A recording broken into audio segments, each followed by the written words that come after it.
All right. Anyway, to jump into this, so we'll just start with Bruce on this one. So Right. talk about one of the things that always comes up that people are asking me about. I'm sure you guys too, but like how did you make it in there? Like, what was like? Talk about something that was hard or something you had to adjust to make it through, especially with that much time.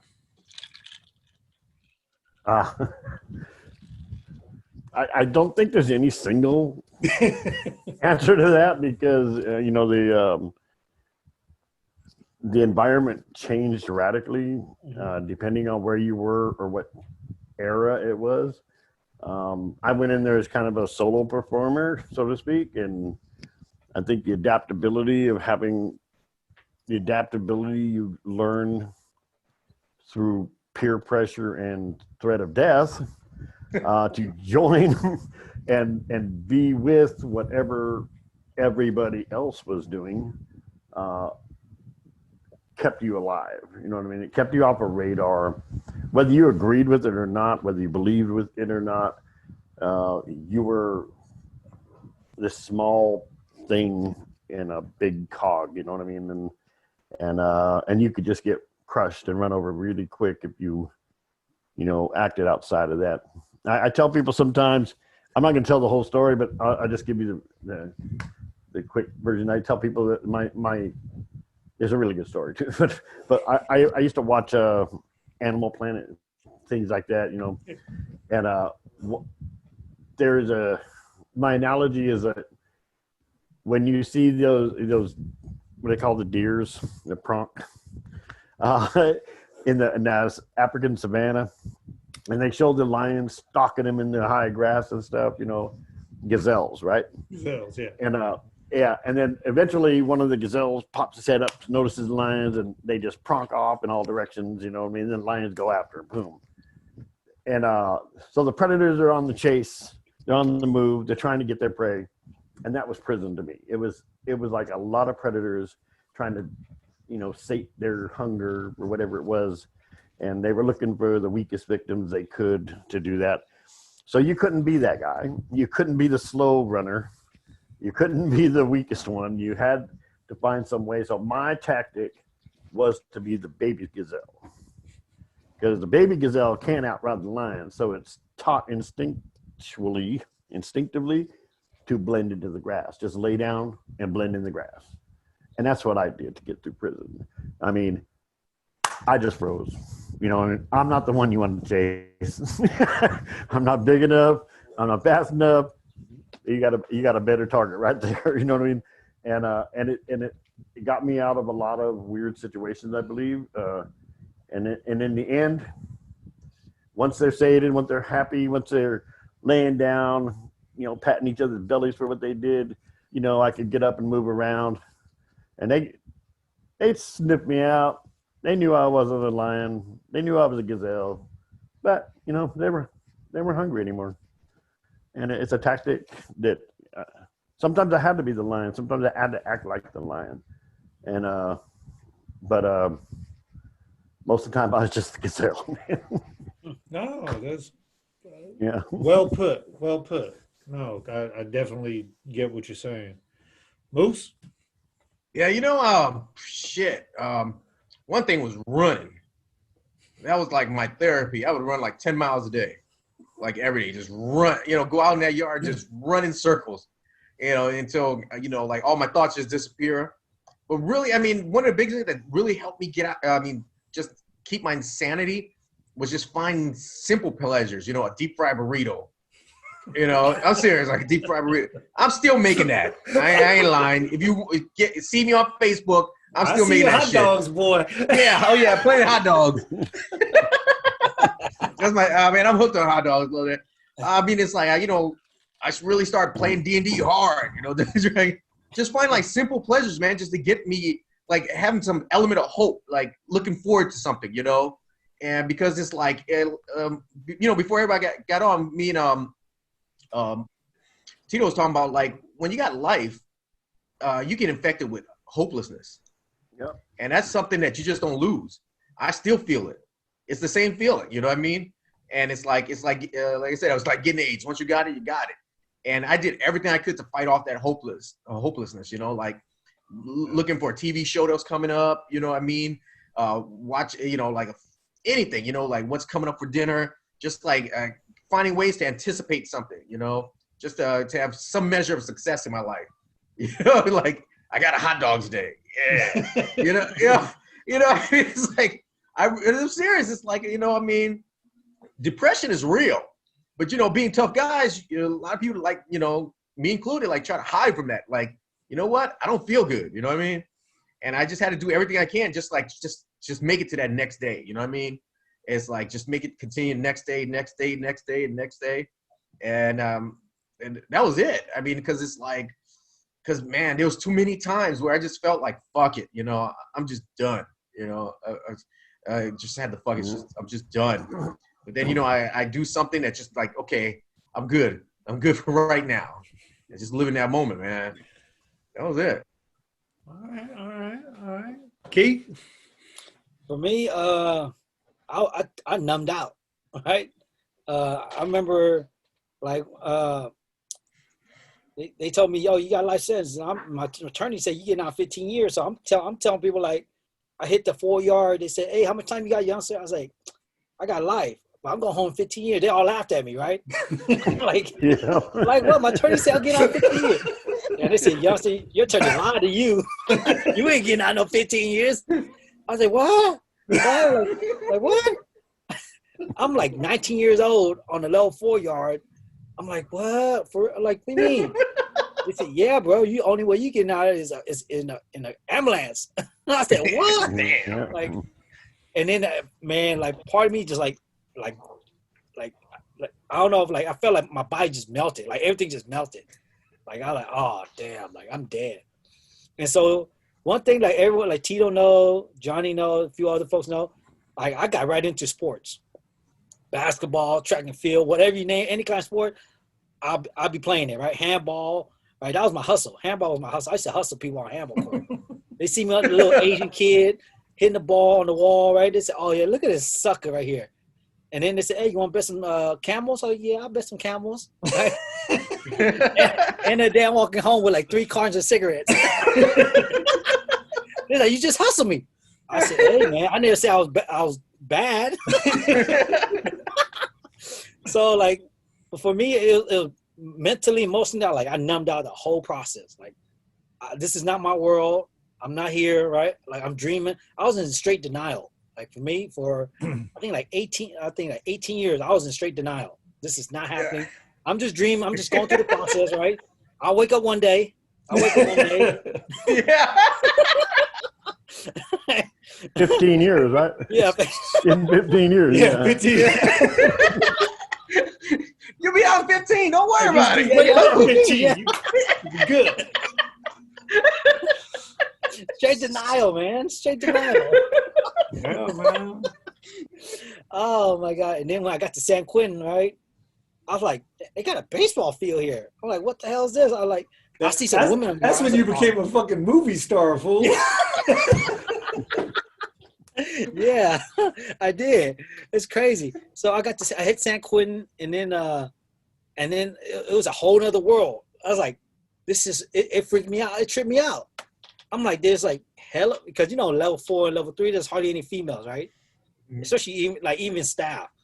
I got to San Quentin, man. I saw so many female, like, and not even CEOs. I'm talking like volunteers, like hell, because they got an on-campus college program. Mm-hmm. I'm like, what's going on here, right? So, but San Quentin, my time in San Quentin actually woke me up to really like accept the present, to be present in what's going on around me, because I was surrounded by a bunch of people, a bunch of lifers who did like, man, almost 30 plus years. They took me under their wings and said, hey, youngster, this is the way to get home, to get out. Yep. And there is hope to get out. And I'm like, man, well, you know, I'm still in my 20s. I'm like, man, whatever, man. Like, ain't nobody getting out. I'm like 26, right?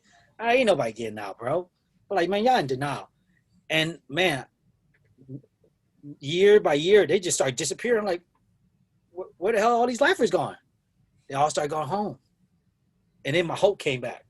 in reality sitting, like, oh shoot, damn, I don't have to be in denial no more. And that's when I started taking a lot of those self-help programs and you know, being honest with myself and being honest with other people. That was like hella hard. But that for me, started off in the beginning with straight fear and camouflage disguises and numbness. But later on, it became hope. No. What about you, John? You gotta unmute yourself. Unmute. You hear me now? Yeah. Yeah. Man, with all the cell phones, you should be able to do this easy. There's only one, kid. There's only one. All right, so You're a pro at this, man. hold on, let me get my phone out of my beanie. My black knee, so you can't see it. All right. So like he said, like the majority of us, I started my time in level 4, except for Tito, lucky ass, right? You got override. So and I hit the 4-yard in High Desert, and my sentence was 15 to life plus 1, so total 16 to life. So talking to some of the people over there, I was talking to someone, one of the Samoan homies, right? He actually had 7 to life, and he was already in for 19. I'm like, damn, if he already pulling 19 years on a 7 to life, I got 16 to life, man, I'm never going home, right? He's still pushing years. So like he said, that sense of hopelessness, and you know, you can't help it because look where you're at. The people you surround yourself with, whether it's by choice or not, I mean, their experience kind of push you in the direction where you think you're gonna go in life. And since the majority of them were all shoe kickouts because it's a brand new prison at the time, High Desert, I was like, man, how much time you have? How much time you got? What's your sentence? Man, 30 years on an 18, 16 to life? Man, I'm thinking I'm never going to go home, right? So then, luckily, there was a lot of lockdowns in High Desert where I was able to actually drop my points from a level 4 to 3. I got to Solano level 3. It was better, a little bit better, right? But I wasn't focused on trying to get out because, like you said, I was just, I'll never get out. So then, like Tito, you guys know that, you know, like he said, the way I was able to find, you know, some refuge and salvation or some peace and tranquility was through sports. I was a big fan of baseball already, and so like you said, whatever sports was out there, I was joining, I was playing, and you know, if it's something that you enjoy too, you're not just doing it just to kill time. If you actually like playing sports, it makes it all the more better. And luckily for Solano, I mean, there was sports like damn near year round. I mean, even if it's raining, you got football. You know, you got mud bowl. So it was mud bowl. Yeah, I miss those days too. Yeah, it was good. So you were always busy doing something that you actually loved. So it made the time go by faster. But still, in my mind, I wasn't even trying to go home. I was thinking still wasn't gonna go home. And then as the years went by, I was being threatened to go to level 2 dorm living. Nobody wanted to go to dorm living at the time. Oh yeah, I remember that. Because the first thing you think about, damn, there's no more privacy. Yeah. You know what I mean? No privacy. Damn, how am I gonna do what I'm gonna do? Right? Back then, you know, you get smut books in the mail, right? Tito. Or a lifetime subscription. I'm just kidding. But anyway, but the majority, you know, nobody want to go level 2. There was no privacy. Even though more people were going home in level 2, you didn't want to go because you were more worried about the privacy than having a better chance of getting out, which is crazy, but it's truth. I even purposely got a 115 because I didn't want to go to level 2. Me but too. Then in time, purposely, and I worked in the center complex. I was a housing clerk. They're like, "Why are you doing this?" I came in with some lame excuse. But anyways, I eventually ended up going to level 2, still with the mindset that I'll never go home. And then talking to the people over there, right? And then a lot of them were actually found suitable. And like, man, how much time? What's your sentence? Like 15 to life. Like, wow. So I was like, what did you do? And then he would tell me he'd ask a bunch of questions before he actually answered my actual questions. Is your case alcohol related, drug related? It says alcohol related. He said, well, you need to start going to AA. I said, okay, that's it. He goes, no, that's not it. What, basically what were all the factors that, allowed me to commit my crime? Then he started saying, take anger management, all these classes that actually will address whatever it was that supposedly allowed you to commit your crime.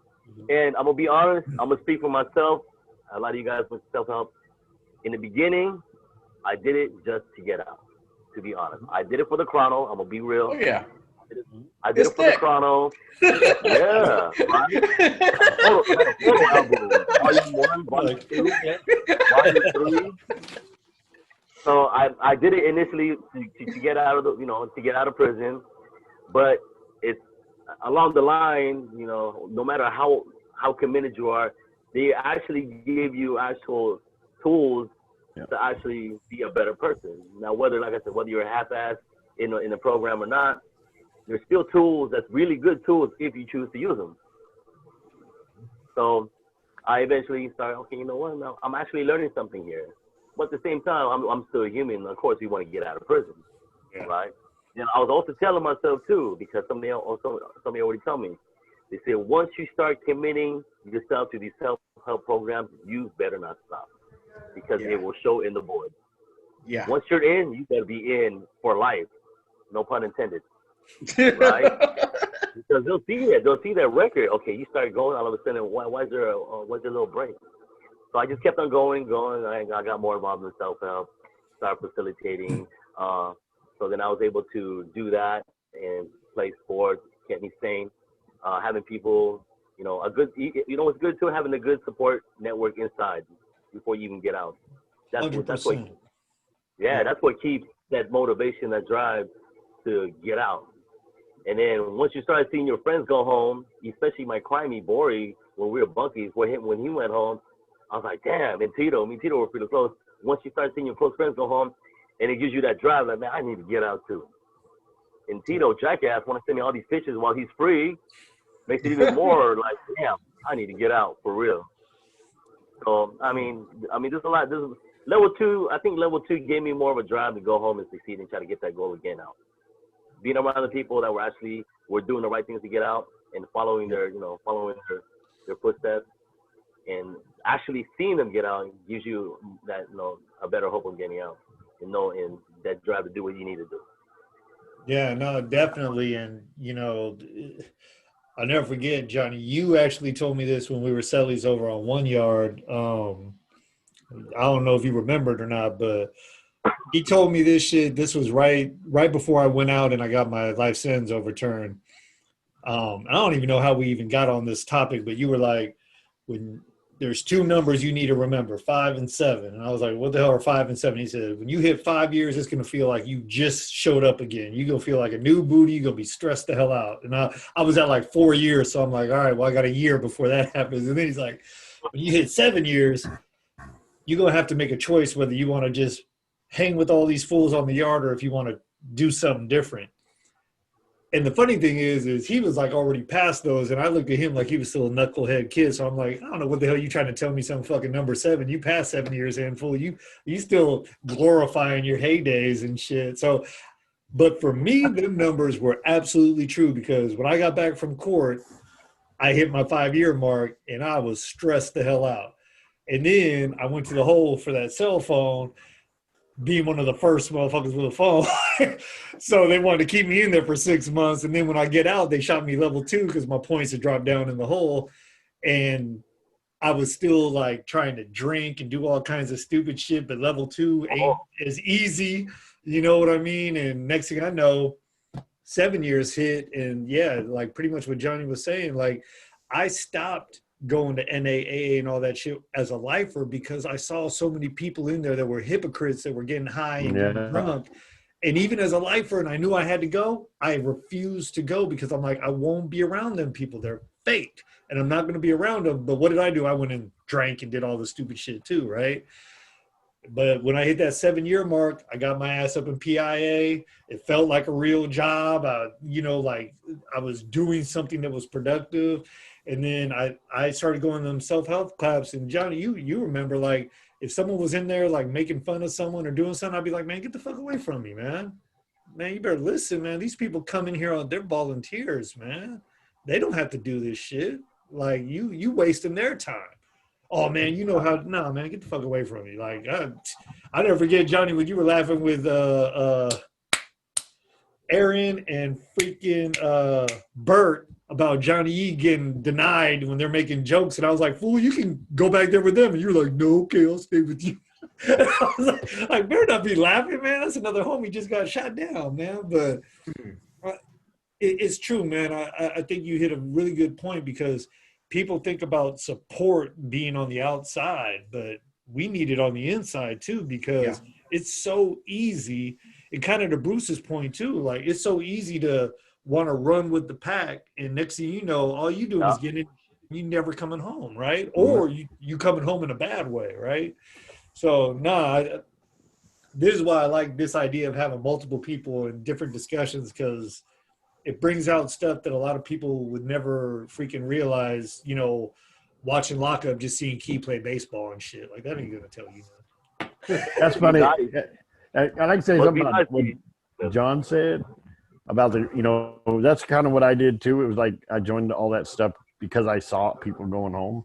But it wasn't, I didn't really get committed to it, you know, wholeheartedly until I started seeing people going home that I thought were coming back.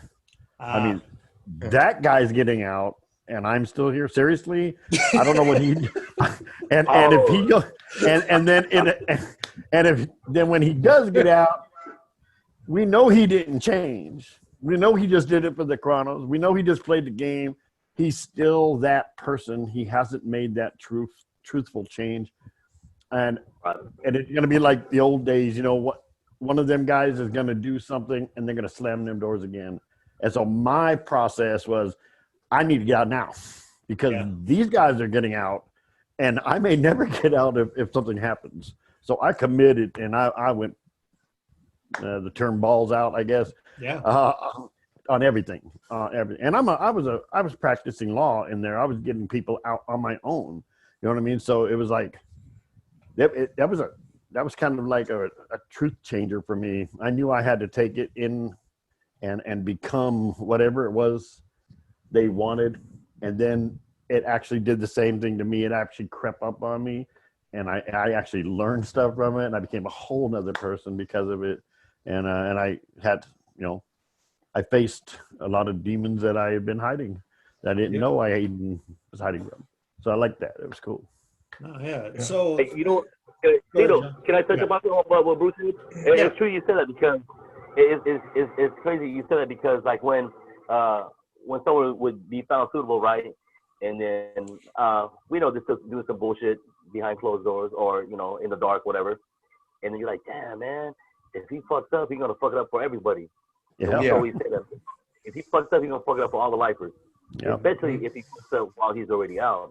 And we always think in our mind that, man, he's gonna make it harder for everybody else to go home, right? Yeah. So then, but at the same time, I wasn't no angel inside prison. I wasn't no devil either. But you know, I'm still human, right? So at the same time, it's just one of those things where, you know, you really have to think about, like, for example, when I got caught with a cell phone, it brought me and my wife closer together inside. Yeah. That communication. But if I were to get caught, it would keep us separated even longer. Yeah. So it was crazy, because what was keeping us together can actually keep us further apart. Yeah. But I took that risk and got caught, and sure enough, about 4 years later, till I was able to actually get out. Well, make that 7, because the immigration. Yeah, it's just actually the whole Willie Horton fear. You know what I mean? If you're familiar with that situation. Yeah.